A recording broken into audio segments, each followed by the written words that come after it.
Hello friends, आज हम एक ऐसी स्त्री के बारे में बात करेंगे जिसका स्थान हमारे भारत देश की नारी रत्नों में सबसे आगे है।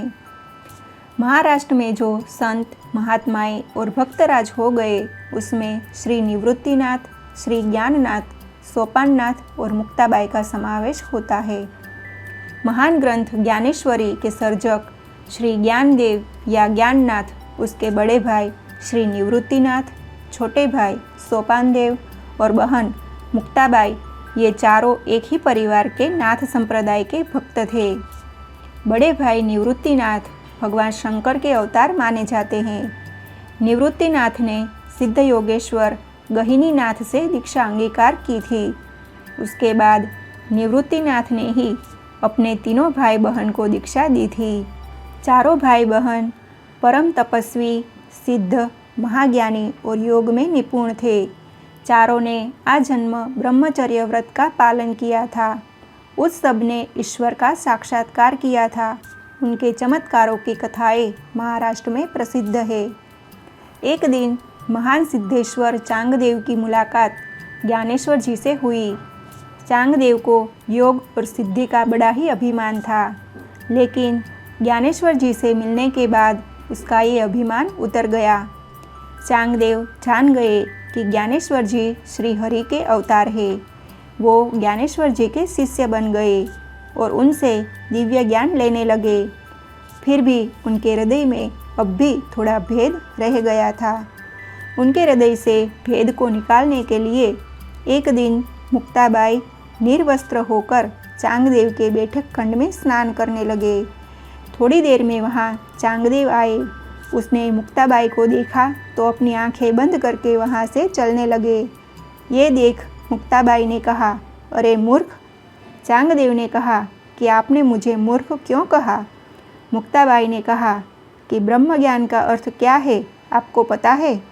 आप नर है और मैं नारी हूँ। ये भेद आपके हृदय में अब भी है, इसलिए मुझे निर्वस्त्र देख के आपने अपनी आंखें बंद कर ली। आप मूर्ख नहीं है तो और क्या है?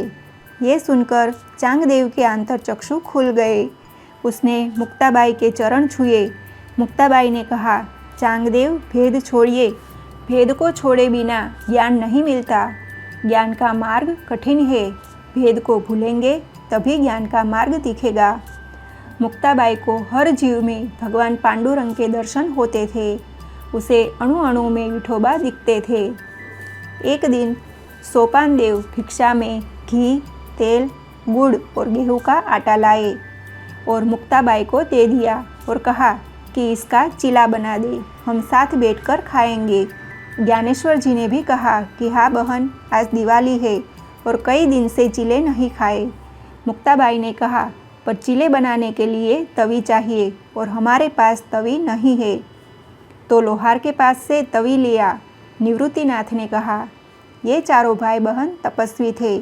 उनकी सिद्धि की प्रसिद्धि बहुत फैली हुई थी, इसलिए उनके तेज से, उनकी सिद्धि से गांव के बहुत लोग ईर्ष्या करते थे, जलते थे।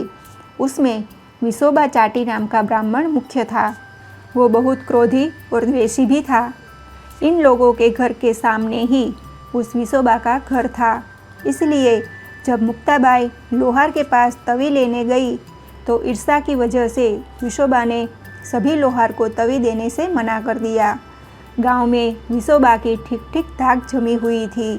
बेचारे लोहारों ने विसोबा के डर की वजह से तवी देने से इनकार कर दिया। मुक्ताबाई घर लौट आए और कहा कि भैया, मैं चिला कैसे बनाऊँ? लोहारों ने तो तवी देने से मना कर दिया। तब ज्ञानेश्वर जी मुक्ताबाई के पास आकर उल्टे होकर सो गए और कहा कि बहन, तू मेरी पीठ के ऊपर चिला बनाना शुरू कर दे।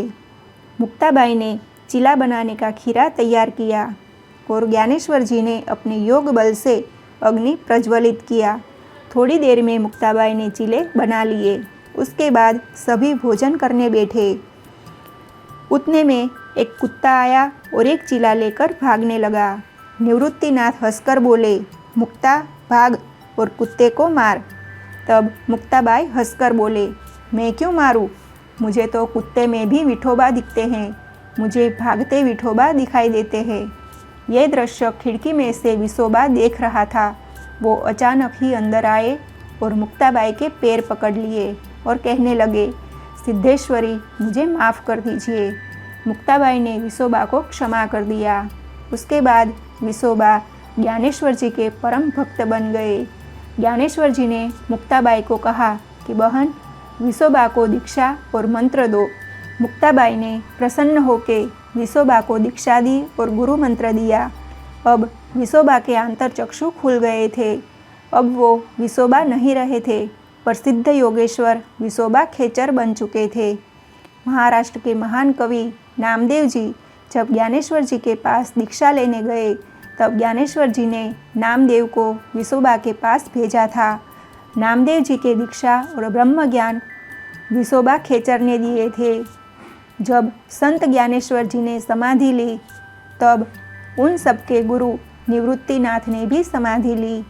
उसके बाद सोपानदेव और मुक्ताबाई ने भी समाधि ले ली। महाराष्ट्र के स्त्री संतों में मुक्ताबाई का नाम सबसे आगे है। फ्रेंड्स, आपको अगर ये मेरा वीडियो पसंद आया हो तो उसे लाइक, शेयर और सब्सक्राइब जरूर करें। Thank you.